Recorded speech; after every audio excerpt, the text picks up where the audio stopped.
Bir Demet Tecrübelerim kanalına hoş geldiniz. Haftanın zeka sorusuyla yeniden karşınızdayım. Öncelikle her zaman yaptığımız gibi geçen hafta sorduğumuz soruların cevaplarıyla başlayalım.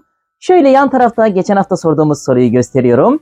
Geçen hafta sorduğumuz soruda 3 tane yuvarlak yer vardı.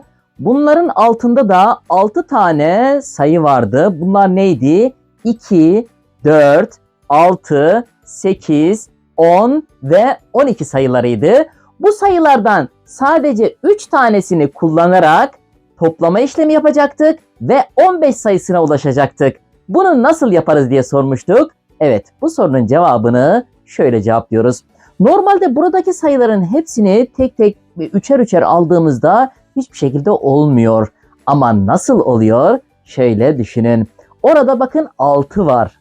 Yuvarlak olduğu için onu ters çevirdiğimizde ne oluyor? 9 oluyor. 2 artı 4 artı 9 eşittir ne yapıyor? 15 yapıyor. 2 artı 4 6, 6 artı 9 15 yapıyor.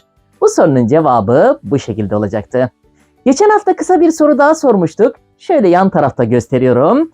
Geçen hafta sorduğumuz kısa soruda 2 tane iskelet vardı. Bu iskeletlerden hangisi bayan iskeleti diye sormuştuk. Biraz anatomik bir soruydu. Evet, B şıkkı doğru olacaktı. Neden B şıkkı? Bakın omuzlar biraz daha küçük. Kalça kısmı, kemikler biraz daha geniş. Evet. Ve kafa kısmı da biraz daha küçük. Bayanların genel iskelet yapısı buna uygun. Bu haftanın zeka sorusuna gelelim. Güzel bir soru hazırladım. Şöyle yan tarafta fotoğrafı var. Sorumuza gelelim. Adamın bir tanesi işten dönmüş, yorgun argın.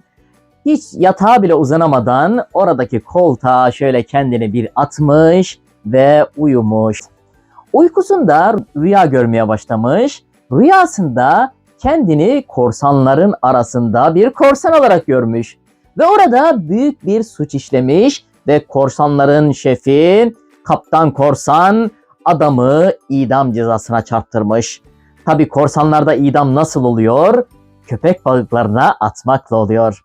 Adamı ellerini arkadan bağlıyorlar, tahtaya doğru yürütüyorlar ve kaptan korsan adama arkadan tekmeyi vuruyor ve adam tam denize düşecek, köpek balığı tam yakalayacağı sırada, o sıra evin kedisi var, mutfakta gezerken bir tane tavayı yere düşürüyor ve tavanın o yere düşme sesiyle adam bir anda irkiliyor ve gerçekte köpek balıklarının kendisini yediğini sanıyor ve korkudan ölüyor. Evet, bu anlattığımız hikayede mantık hatası nerede? Evet, tekrar anlatıyorum. Anlattığım hikayede bir mantık hatası var. Mantık hatasını bulmaya çalışacaksınız. Adam akşam yorgun bir şekilde eve dönüyor. Yatağa bile uzanamadan kanepeye uzanıp uyumaya başlıyor. Ve uykusunda, rüyasında kendini korsanların arasında bir korsan olarak görüyor. Ve orada büyük bir suç işliyor ve adamı idam cezasına çarptırıyorlar. Adamı ellerini arkadan bağlıyorlar, tahtaya doğru yürütüyorlar. Korsanların kaptanı adama tekmeyi vuruyor. Adam tam suya düşecek. Köpek balığı tam yakalayacakken evin kedisi mutfakta dolaşırken tavayı yere düşürüyor ve bir ses oluyor. Adam o sesle bir anda irkiliyor ve korkudan ölüyor. Yani köpek balığının kendisini gerçekten ısırdığını sanıyor ve korkudan ölüyor. Evet, bu hikayedeki mantık hatasını bulunuz. Hiç olamayacak bir mantık hatası olması gerekiyor. Kedi tavayı nasıl düşürdü? Düşürebilir yani. Başka böyle hiç olamayacak bir mantık hatası olması lazım. İmkansız olan bir mantık hatası.